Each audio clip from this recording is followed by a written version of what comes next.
Olá, vamos para mais um Papo Cabeça. Eu estou aqui com o Marcelo Fishman. Ele que navegou em várias áreas da medicina, começou lá no começo da carreira dele na, na informática médica, trabalhou durante alguns anos nos Estados Unidos, voltou ao Brasil e hoje trabalha com medicina do estilo de vida.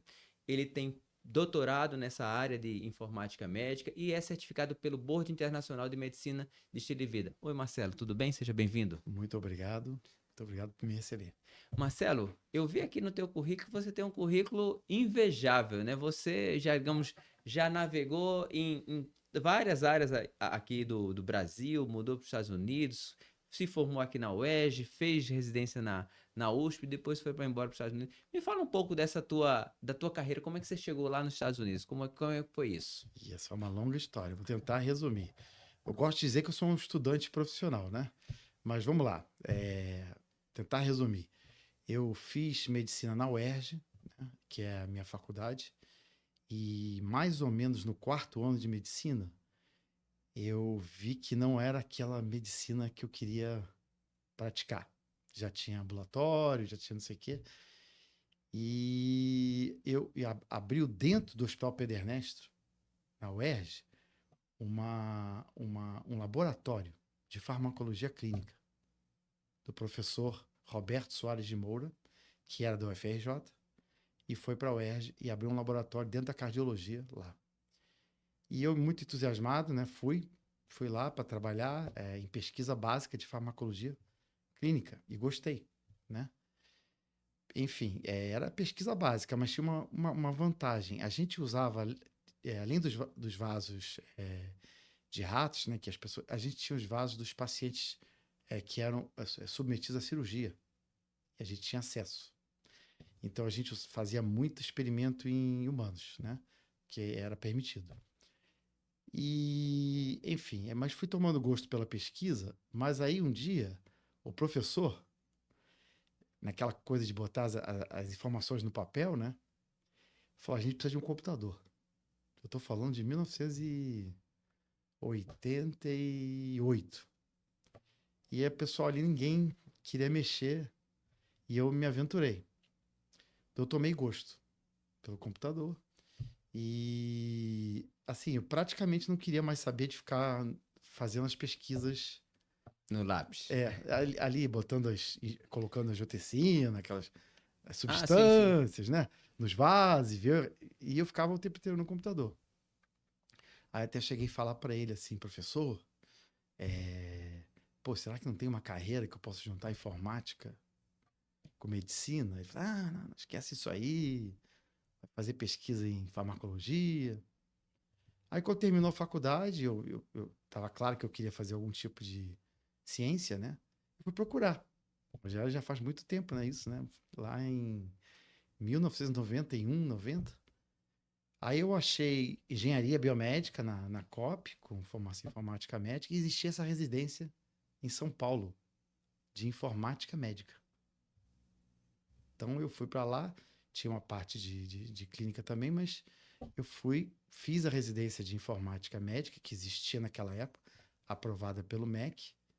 Eu acho que ela existiu durante uns 8 ou 9 anos, entendeu? Eu achei até bastante visão do grupo de patologia lá, né?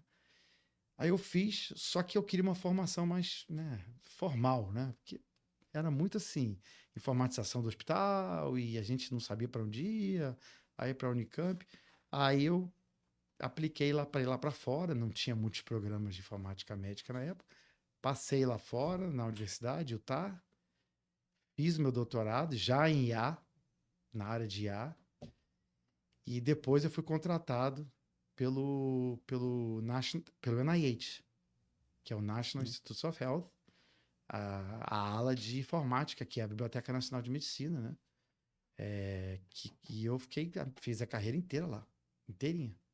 Basicamente é isso. Engraçado, isso é uma curiosidade médica, inclusive minha, né? Quando fala em informática médica, a gente sempre remete a uma questão ou de prontuário eletrônico ou de Uhum. epidemiologia, mas é muito mais que isso, né, Marcelo? É exatamente. Então, assim, informática médica é um termo amplo, tem cunho amplo. Tem algumas áreas principais, né? Essa aí que você falou, prontuário eletrônico, né? mas ela engloba também o uso de tecnologias mais avançadas, como a IA, né, que já existia, existe há muitos anos, né?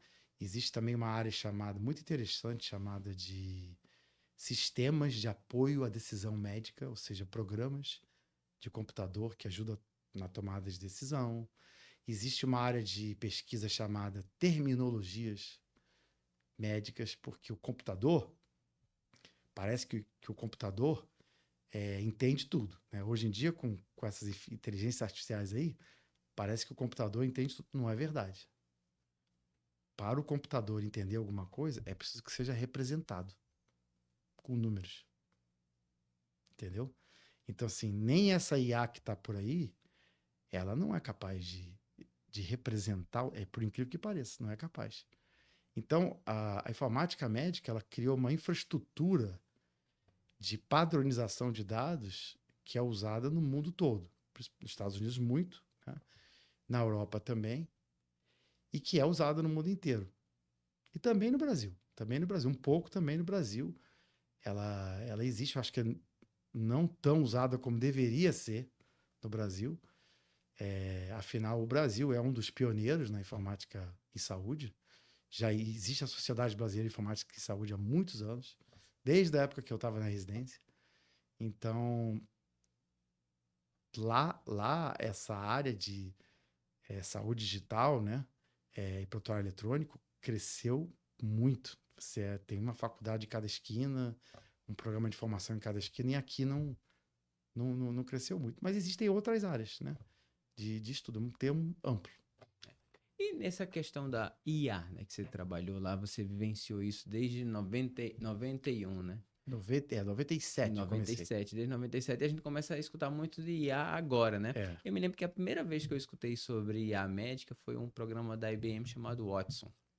Foi a sim, primeira vez, isso deve ter uns 10 anos, 15 anos, talvez. sim. E eu nunca vi esse programa funcionando. Na verdade, eu acho que, se eu não me engano, falaram que era muito caro, enfim, a viabilidade econômica dele era muito alta na época, né?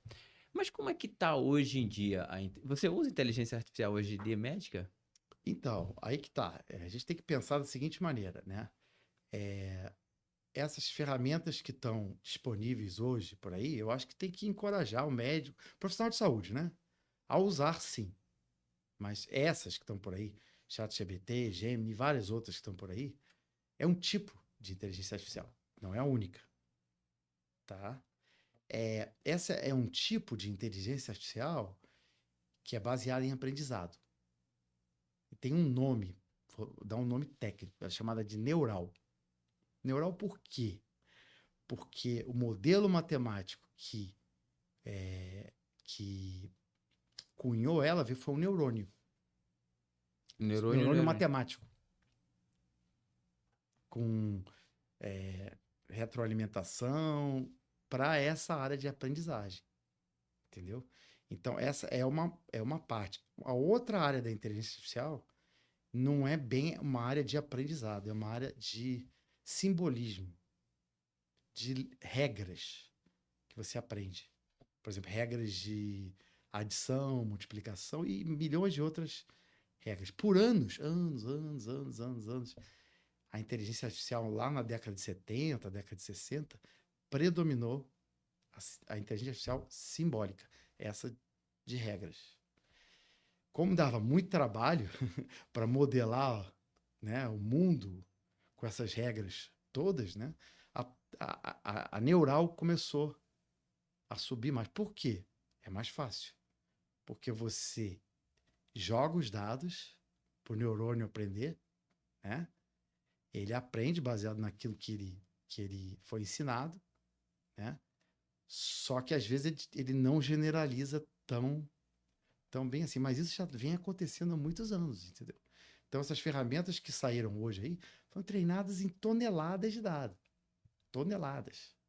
Então ela generalizou e é usada hoje em dia porque ela foi treinada em toneladas de dados. É uma ferramenta útil. Mas eu sempre falo que todo profissional de saúde, ele sempre tem que ter cuidado a usá-la. Não simplesmente usar sem saber que. Porque o ponto fundamental dessa inteligência artificial é que parece que aquele programa está realmente entendendo o que você está falando, mas não está. Ele está filtrando o que ele aprendeu. Ele aprendeu em texto e ele, então,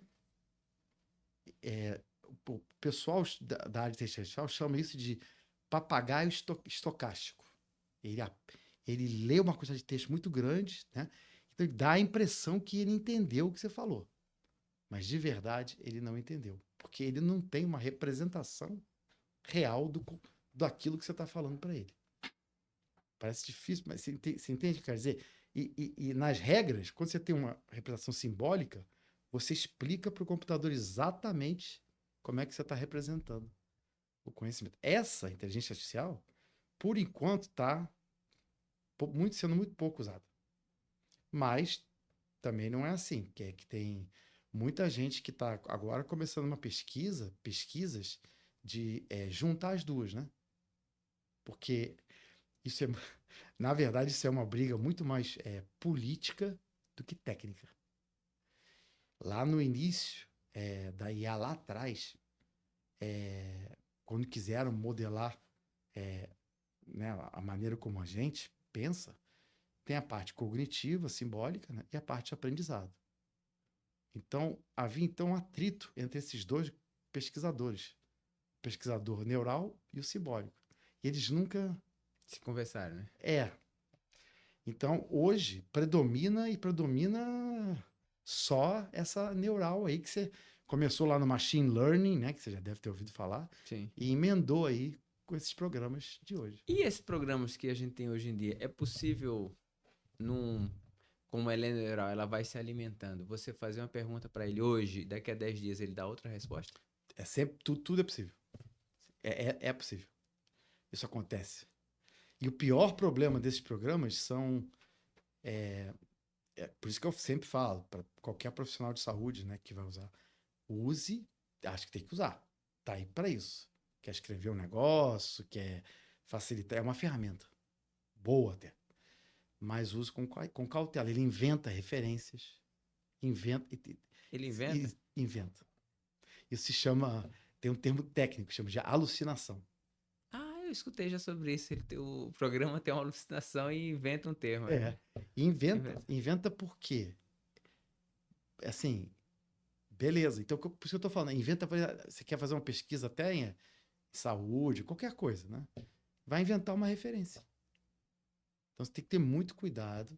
Qualquer pessoa que use, tem que usar entendendo que é uma ferramenta útil, né? Principalmente na área de saúde, né? Mas com muito cuidado, porque é perigoso. E desse, qual que você gosta mais de usar? Porque a gente tem vários. Oxe, nossa, eu tenho eu usado... nem tenho, eu pessoalmente não tenho uma preferência assim específica, tá? Primeiro que eu não parei de trabalhar com IA e desenvolvimento, certo? Mas depende do que você vai fazer, tá? Eu escuto muitos colegas, né, que para escrever, né, principalmente para escrever, né, para escrever ou para fazer coisa, gostam muito de usar o primeiro mesmo, o ChatGPT, né? E ele tem hoje uma opção que é chamada de Deep Research, entendeu? Então você não está só usando o ChatGPT, você está usando ele, mas ele também está indo na direção de procurar coisas naquela pesquisa, é uma opção. Também tem o ChatGPT com a opção de search na web, entendeu? Que não é o ideal do ponto de vista se você quer usar na área de saúde, porque na informação na web a gente sabe como é que é, né?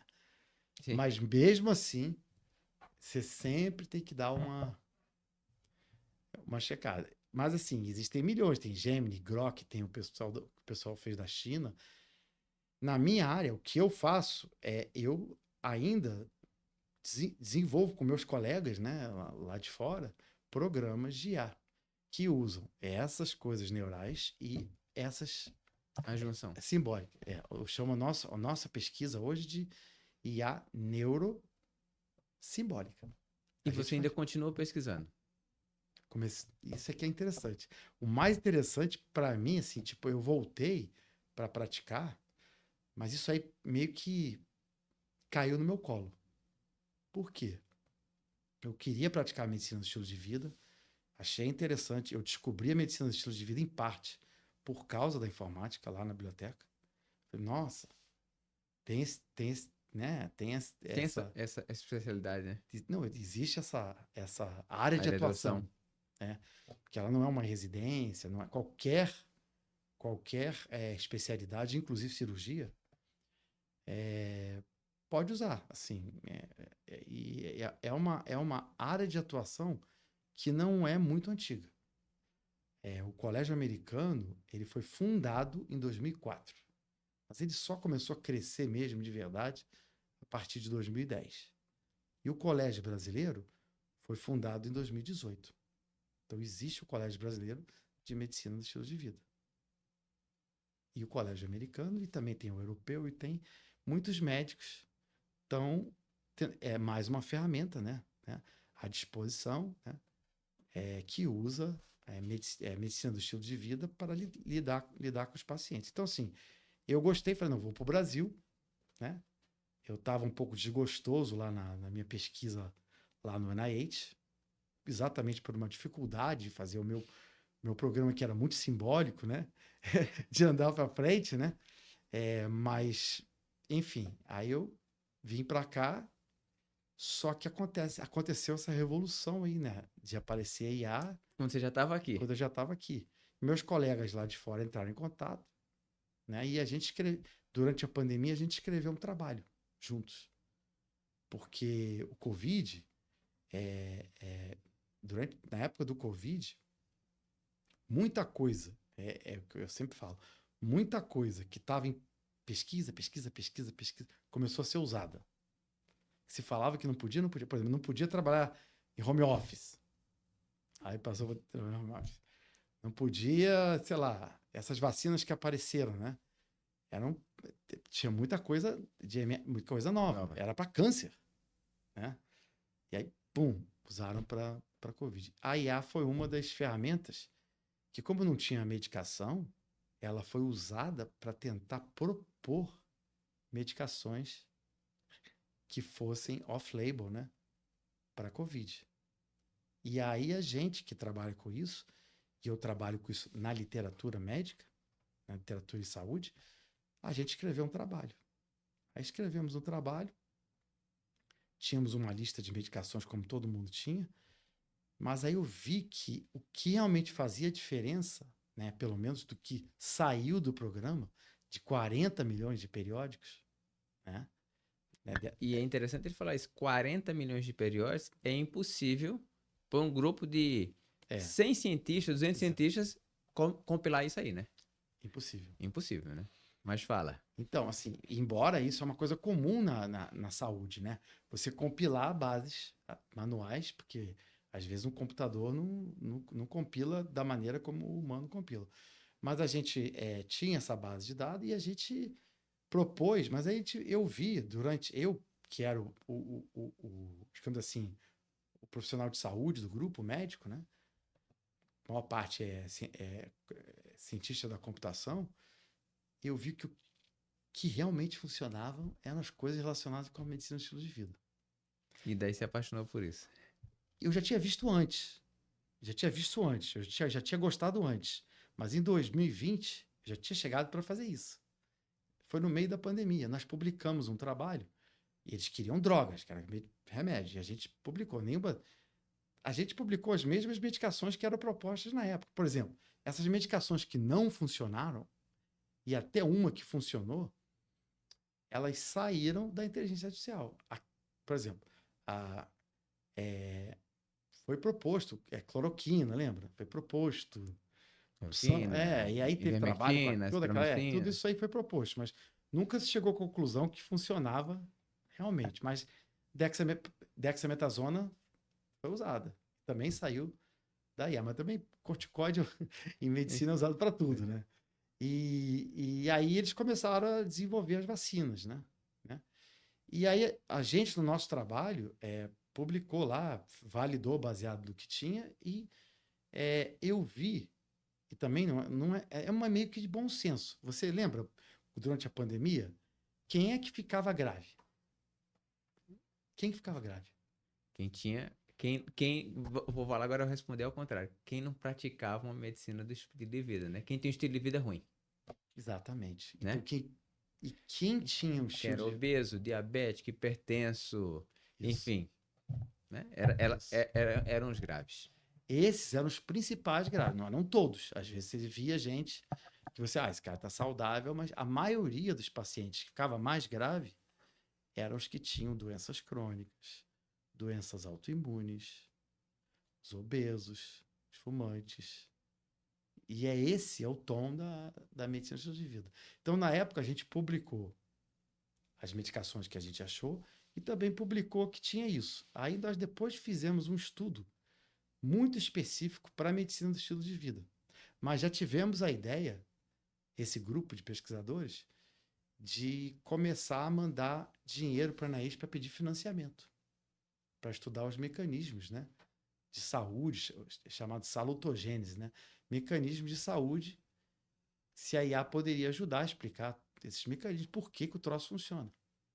Tá certo? Aí a gente pediu, foi rejeitado, até que foi lançado o ChatGPT.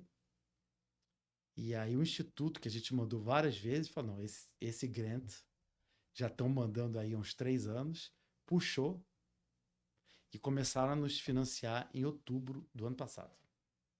Então hoje a gente estuda isso, a gente estuda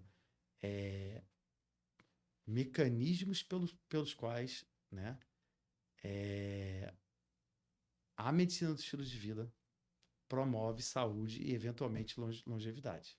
E agora eu tô curioso. O que é medicina do estilo de vida? Fala Tá. pra gente o que é a medicina do estilo de vida. Então, a medicina do estilo de vida, ela é baseada, basicamente, são 6 pilares principais, né? Alimentação, tá? Alimentação saudável. E o que é considerada alimentação saudável pela medicina do estilo de vida? Em inglês, o nome é Whole Food Plant-Based Diet, tá? Esse é o nome. Boca cheia, tá? Melhor tradução para o português seria uma dieta vegetariana estrita. Ou uma dieta vegana, mas uma vegana saudável. Existe isso. Uma vegana saudável, uma vegana não saudável. Essa é um dos pilares. O segundo pilar é o exercício físico. Tá? O terceiro pilar é o sono. O quarto pilar são suas conexões sociais, suas conexões positivas. O quinto pilar, e muito importante, é como manejar o estresse. E o sexto e último é o não uso de substâncias tóxicas. Aí, principalmente, é álcool e cigarro. Os mais comuns, né? Mais comum. Então, assim, em teoria, o sujeito fica doente ao não seguir esse padrão. Agora, falando de alimentação, precisa realmente uma pessoa seguir fielmente uma dieta vegetariana? Não. Mas a necessidade de diminuir animal e derivados está na literatura. Tudo isso que eu estou falando tem evidência na literatura, assim, todo dia, já há muitos anos, entendeu? Você é vegano? Sou. E você Virei, não era. Quanto tempo você tem de veganismo? Nossa. Mas você é vegano ou vegetariano? Não, eu sou vegano. Vegano. Só que assim, eu gosto de dizer assim, que eu sou um vegano, mas eu como o que se chama, tem na literatura, uma alimentação vegana saudável. Que você pode ser vegano e não comer uma alimentação vegana saudável. Por exemplo, o que é uma alimentação vegana saudável? Uma alimentação natural. É uma alimentação da terra, tá certo?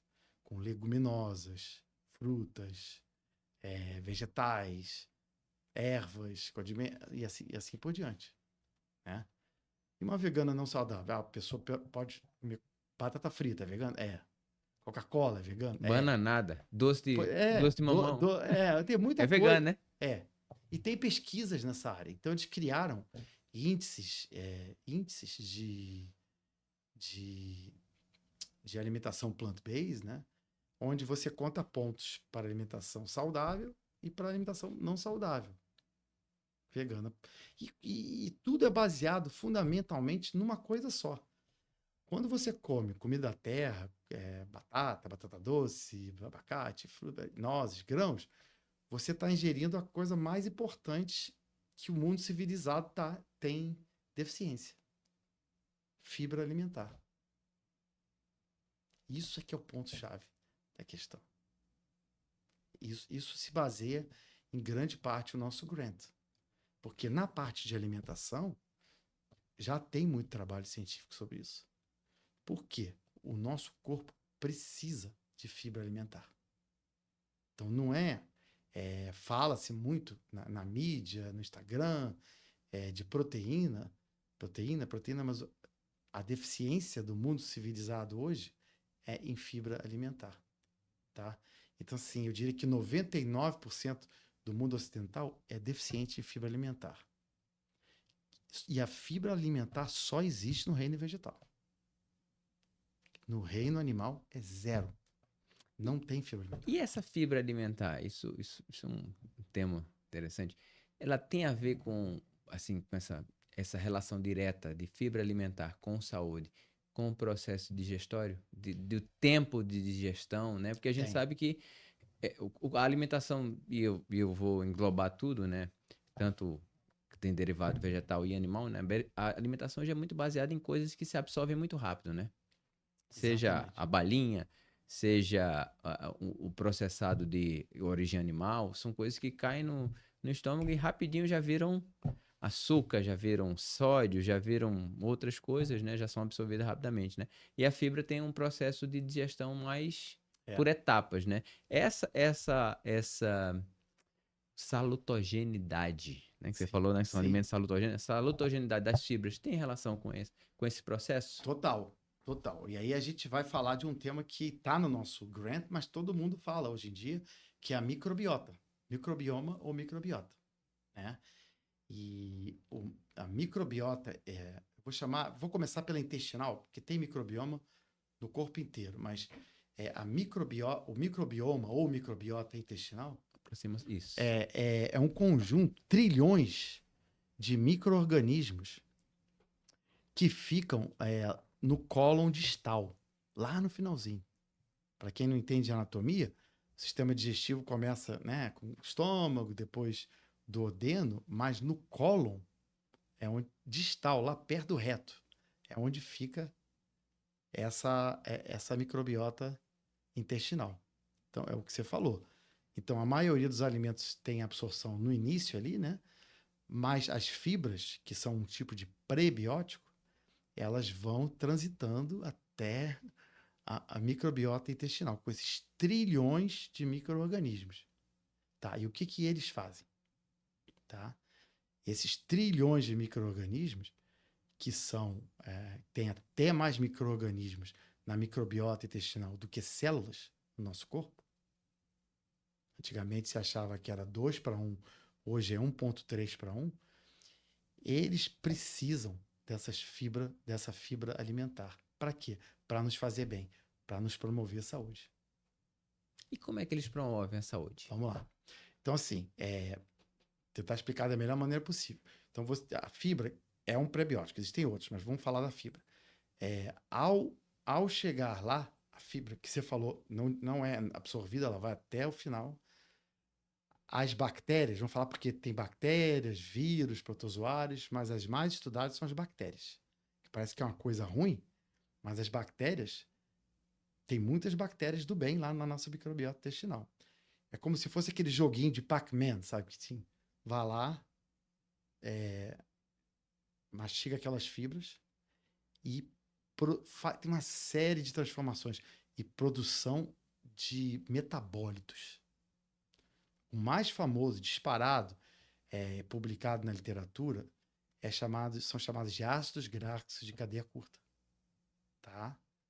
Desses, o mais famoso é o butirato. Tem butirato, propionato, tem Tem vários. Então, esses metabólitos, eles fazem bem para a nossa saúde. Mas para isso a gente precisa ingerir fibra alimentar, para ter essas bactérias boas naquele lugar. Uma microbiota intestinal, ela precisa ter diversidade de bactérias, e você só atinge isso se alimentando com uma quantidade de fibras razoável. Agora vem a pior notícia. Eu falei, 99% da população não ingere a quantidade mínima de fibras. Então, por exemplo, para um homem, isso é quanto? Mais ou menos. Você sabe? Não tem nem ideia. Tá, então é aproximadamente 35 a 38 gramas de fibra. Tá? Para uma mulher, isso 25 a 30. 99 não chega a isso. Na literatura científica, já está se falando que não é o suficiente. Teria que chegar a 40 a 50 gramas de fibra alimentar no mínimo. E quando a gente vê nos alimentos, a quantidade de fibra no alimento é bem pouquinha, né? É pouquíssimo. Tem que ingerir uma quantidade. Tem que ingerir. Então, trabalhos saem, um atrás do outro. Hoje em dia, a microbiota intestinal, ela é, na linha do tempo, uma área de pesquisa nova, né? Mas já existe há muito tempo, mas nos últimos 10 anos explodiu. Explodiu. E são essas fibras prebióticas que fazem com que a nossa microbiota fique em equilíbrio, né? Essas bactérias produzem uma coisa que outro nome que parece ruim, muco. Muco é uma coisa ruim em medicina, né? Sim. Assim, muco. Mas Mas não, pensa logo que é catarro, né? é catarro. Esse muco protege o nosso intestino. Então, ao produzir muco, ele protege, fica uma camada de muco protegendo o epitélio intestinal. E a barreira intestinal, ela fica alinhadinha, protegida, porque as bactérias produzem esse muco. E aí as toxinas que estão dentro do nosso trato digestivo não entram. Então o corpo não fica inflamado, por exemplo. Além de produzir esses químicos. E se você não tem a microbiota equilibrada, algumas bactérias vão produzir substâncias ou químicos que vão ser piores para a sua saúde. Esse Ou se você desequilíbrio, né? ingerir coisas erradas, por exemplo, você ingerir derivados animais demais, existem certas substâncias que vão ser metabolizadas por certas bactérias que vão aumentar certos metabólitos na tua corrente sanguínea que vão ser prejudiciais à saúde. Então, quando eu falo de restringir o derivado animal, é por causa disso. É basicamente por causa disso, porque a literatura está aí mostrando para a gente que é isso que tem que ser feito. Agora não é fácil, é muito difícil. E você falou da microbiota, né? A gente começa a escutar muita coisa na área médica sobre o transplante de fezes para poder, enfim, melhorar essa microbiota. Isso é uma realidade? Isso se faz na prática clínica diária ou isso é uma coisa de pesquisa? Ainda é muito na área de pesquisa, ainda é, mas existe pelo menos uma condição que eu saiba que existe uma indicação clínica. Quando a tua microbiota está realmente um deserto, digamos assim, está muito ruim, não tem diversidade bacteriana, sobra lá o que a gente chamaria de as baratas, né? Numa bomba atômica, né? Então sobra lá uma bactéria chamada Clostridium difficile. Essa bactéria é ruim.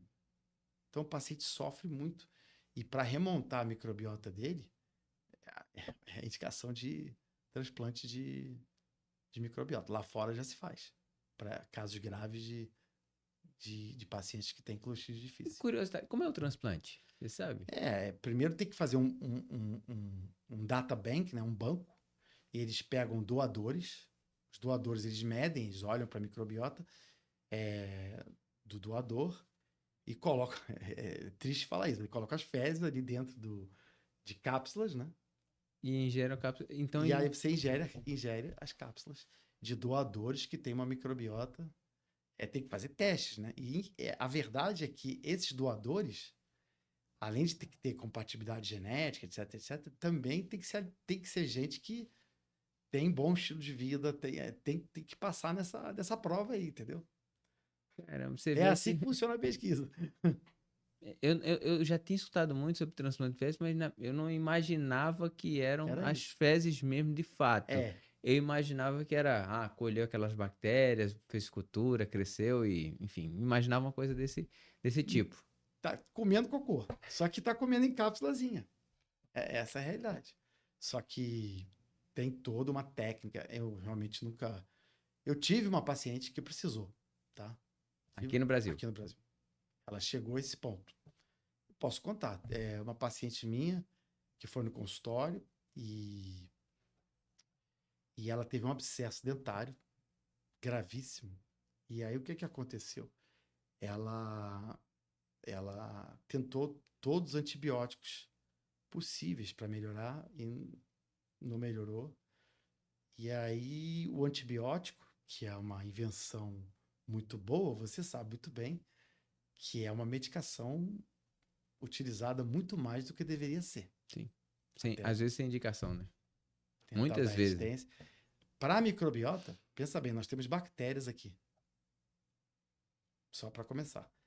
Além do resto, né? Mas temos bactérias aqui. Se você toma muito antibiótico, um atrás do outro, por uma infecção que você não está conseguindo resolver, você detona a microbiota. Acabou com a microbiota dela. E aí eu falei, poxa, ela foi de médico, médico, médico, médico, médico, médico, médico. Ninguém, cheio de dores, ninguém diagnosticou o problema. Aí eu diagnostiquei o problema. Ela tinha essa Clostridium aí, entendeu? Não é difícil diagnosticar. E o mais engraçado é que você tem que dar antibiótico para ela, para matar Caramba. ela primeiro, entendeu? E aí eu falei, olha, aqui no Rio eu não conhecia ninguém na época, já faz muito tempo. E em Minas tinha uma pessoa que eu falei, entrei em contato com esse, quem sabe, e ela fez o transplante, eu acho.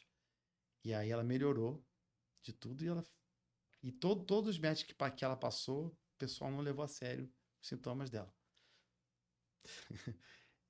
Porque não é porque o diagnóstico para mim não foi difícil, por quê? Porque ela tinha tomado quase um ano de antibiótico.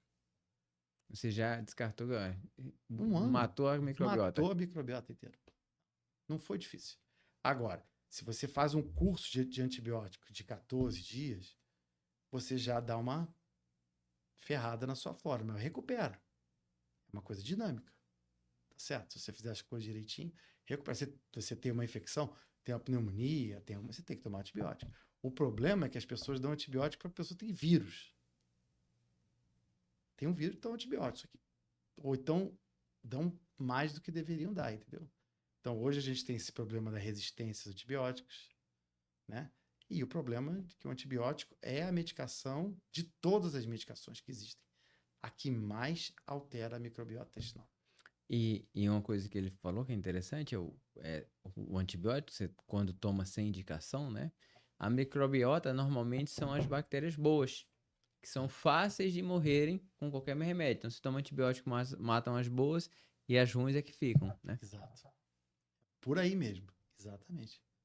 E nesse 6 pilares da medicina do estilo de vida, né? Medicina desses salutogênicos, né? Você falou do exercício físico. Todos os exercícios físicos estão relacionados a melhor estilo de vida, a melhor saúde, ou tem exercícios físicos específicos? Existem, digamos assim, na medicina dos estilos de vida, existem prescrições para toda, por incrível que pareça, existem prescrições para todas essas Seis pilares. pilares. Então, Então, quer dizer, for no seu consultório e você vai dizer, é, olha, de qualquer dieta médico de estilo de vida. tal, É, 2 quilômetros por é. dia. Mas eu acho que o forte nosso, como médico, eu acho que o mais importante não é somente nós fazermos o trabalho, é agregando os outros profissionais. Então, a medicina de estilo de vida, embora o nome seja medicina do estilo de vida, talvez o melhor nome fosse saúde do estilo de vida, entendeu? Mas acabou que não foi esse o nome dado. Por quê?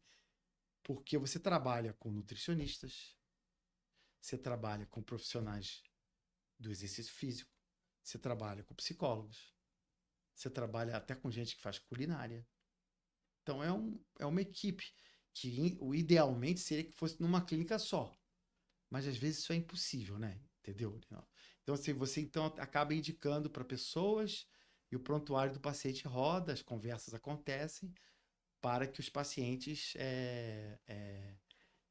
possam melhorar. E não é um processo assim simples. Não é simples, porque exige disciplina, exige do paciente querer mudar. Mas, por exemplo, você me perguntou do exercício físico, né? Vou te dar um exemplo bem simples. Sabe-se que, pelo menos do ponto de vista de prescrição, seria bom fazer exercício aeróbico e de fortalecimento muscular. Existe um número mágico, tá? 150 minutos de exercício aeróbico por semana, se for de intensidade mais baixa, e 75 se for de intensidade moderada a alta por semana, no mínimo, tá? E tem o exercício de fortalecimento muscular, que também tem que ser feito, né? 2 vezes por semana também, para poder, né? Principalmente porque a saúde óssea e também saúde muscular. E uma coisa que é legal, né? Você falou e eu tô vendo assim, medicina do estilo de vida, né? A gente vai muito ao médico procurar a solução para o problema, né? E o paciente vai para você para renovar a saúde, né? Se melhorar, né? Você não precisa estar doente para ir na medicina do estilo de vida. Esse é o ponto, né? Não, eu vejo muito paciente que está de meia idade, que vai no meu consultório, que quer mudar os hábitos. Eu vejo isso, mas também eu vejo que muita gente que vai no meu consultório, vai no consultório de pessoas que fazem isso, é porque tomaram um susto. Tipo, teve um quase infarto aos 40, entendeu? Ou então, um amigo teve. Então, quer tentar ver se muda o estilo de vida para poder ter, digamos assim, um envelhecimento mais saudável. Porque, assim, quando já tem a doença, né, já tem uma doença mais grave, já fica um pouco mais difícil para. Não é que é impossível, mas já fica um pouco mais difícil para reverter, entendeu? Mas se você pega ali naquele intermediário ali, o paciente está. O colesterol está alto. Assim, e o pior é que você sabe disso.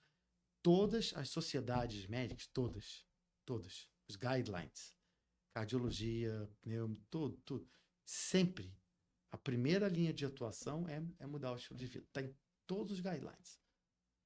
Só que eu não observo, eu pelo menos não observo e não vejo que, por exemplo, os médicos, eles aconselham necessariamente esse tipo de coisa, entendeu? Mas está lá escrito.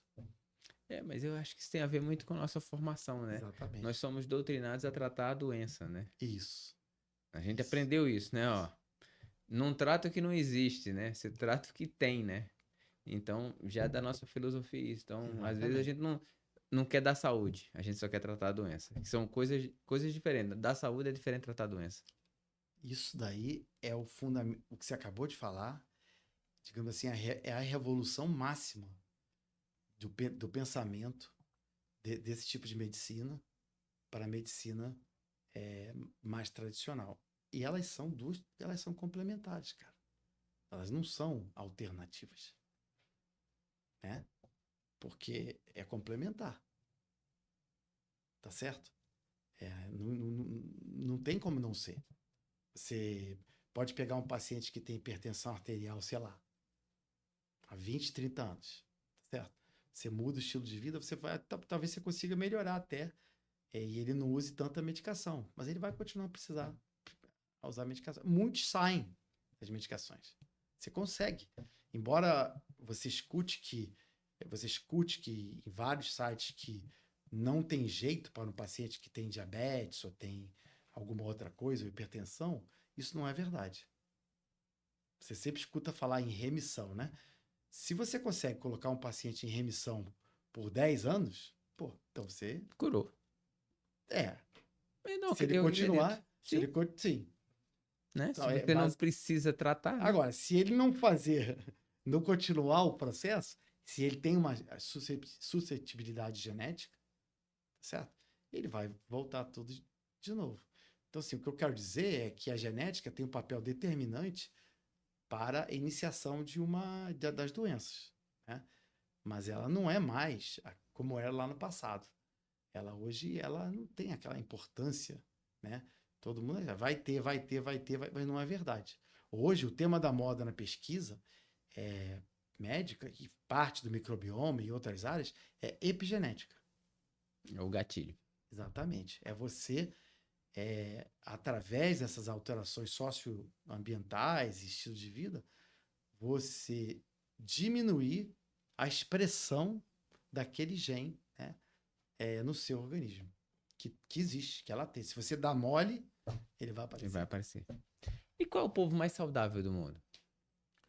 Bom, enfim, tem trabalho, tem bastante trabalho sobre isso. Fala-se muito das Blue Zones, né? Não sei se você já viu aqueles documentários. É engraçado. Eu te perguntei isso porque a gente entrevistou aqui uma psicóloga que trabalha com psicologia cognitiva e emocional. E daí nessa conversa, eu falei assim, qual é o povo com a inteligência emocional melhor do mundo? Qual foi a resposta? Blue Zones. Existe esse pessoal da Blue Zones, né? Que seja por que motivo, né? Eles praticam esses pilares, né? Demonstram ter uma vida mais saudável, assim, de uma maneira geral. Eu acho assim, longevidade em si, nem sei se é o mais importante. Longevidade de viver mais. Quantidade de anos, né? Mas sim qualidade de vida ao ficar mais velho. Ou seja, é muito melhor, mesmo que você não viva mais, né? Porque existe controvérsias em relação a quanto tempo de vida esse pessoal vive, mas uma coisa parece certa, né?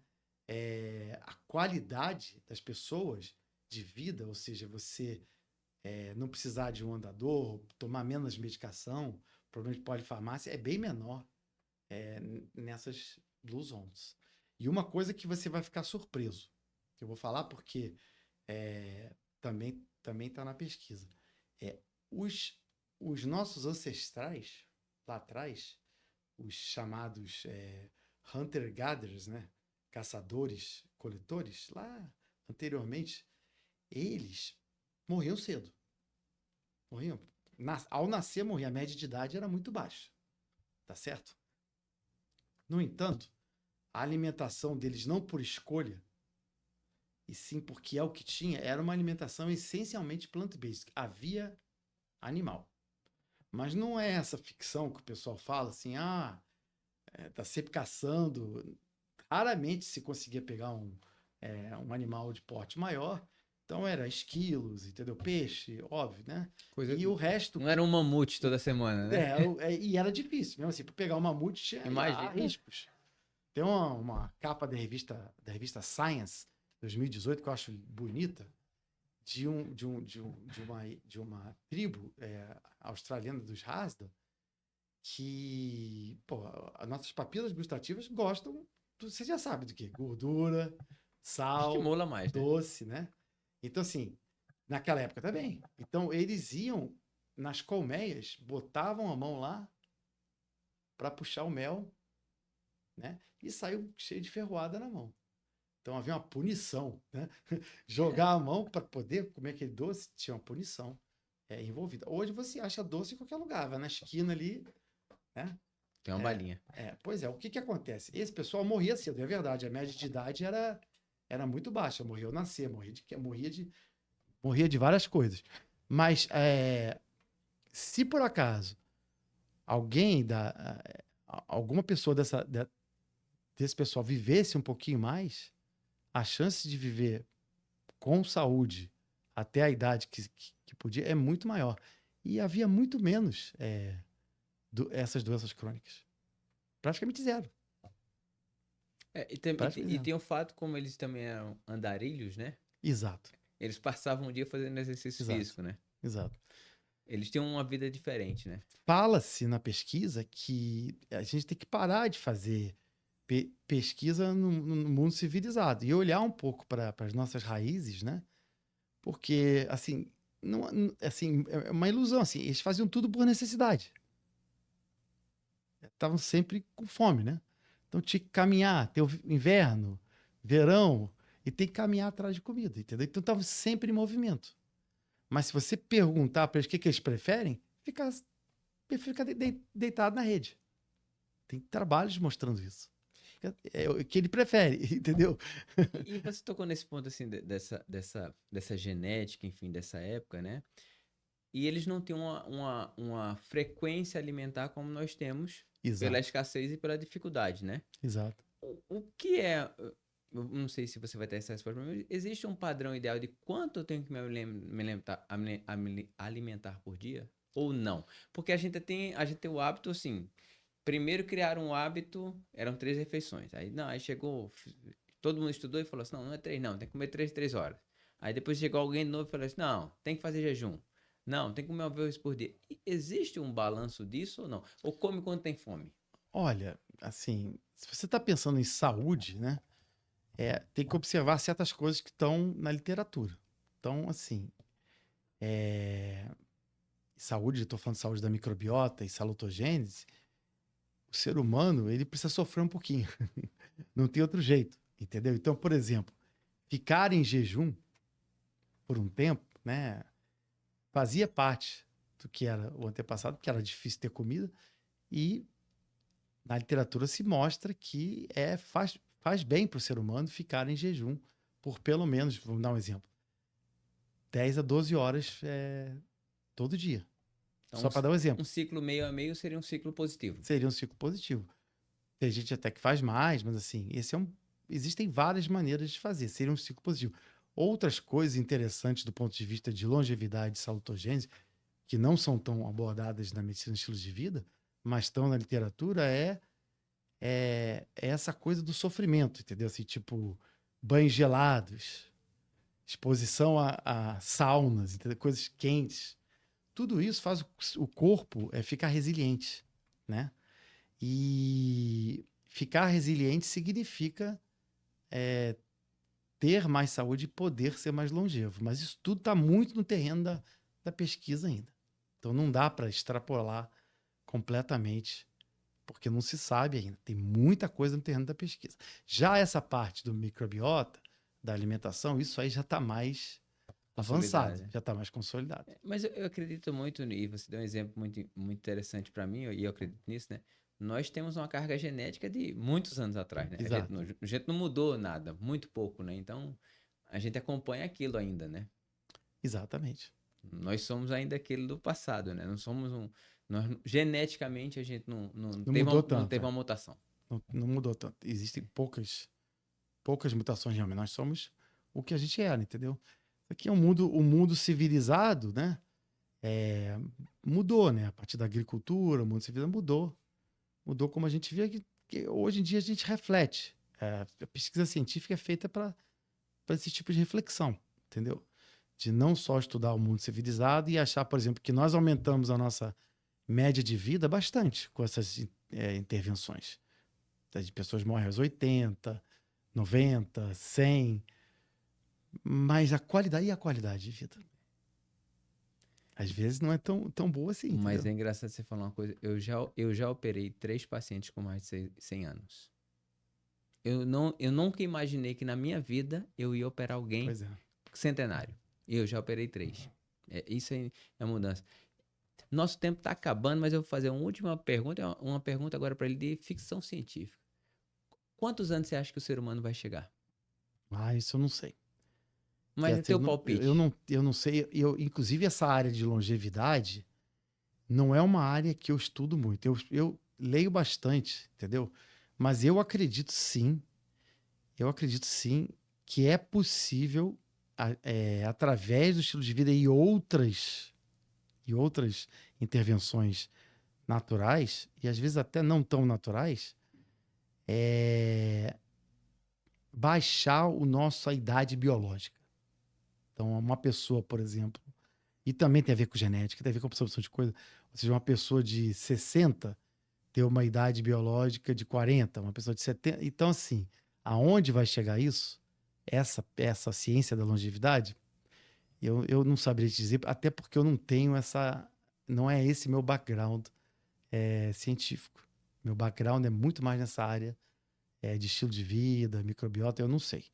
Mas eu já vi gente dizendo que é possível.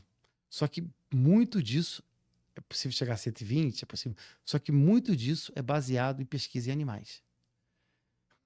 E muito pouco disso se, digamos assim,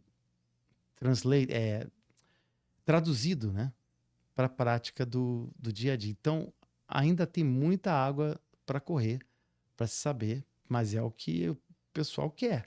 Mas principalmente a mensagem que eu acho mais importante nem é quanto tempo você vive, mas a qualidade do tempo que você vive. Estou falando de saúde, tá?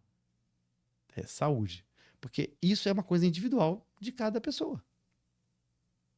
Assim, a nosso papel, assim como médico, como profissional de saúde, é escutar o paciente. Tem paciente que não quer mudar o estilo de vida. Não, eu quero comer isso Picanha. daqui. A minha decisão é essa. Então, se isso pode me afetar, eu quero um remédio. Essa decisão não é minha, a decisão não é sua como médico, nem de ninguém, a decisão é dele. Isso me dá prazer, a decisão é dele. É basicamente isso. A nossa tarefa é informar e escutar. E tentar fazer o que a gente pode. É basicamente isso. Perfeito. Eu conversei aqui com o Marcelo Fishman, que eu vou te falar que não é médico, isso é um cientista, já trabalhou com inteligência artificial, na verdade trabalha ainda, faz medicina de estilo de vida. Os contatos dele vão estar aqui na nossa bio. Quem que tiver mais perguntas, falar sobre estilo de vida, sobre inteligência artificial, pergunta para ele, siga a gente no Instagram e vê o vídeo todo no YouTube. Obrigado, Marcelo. Obrigado, de novo. Obrigado.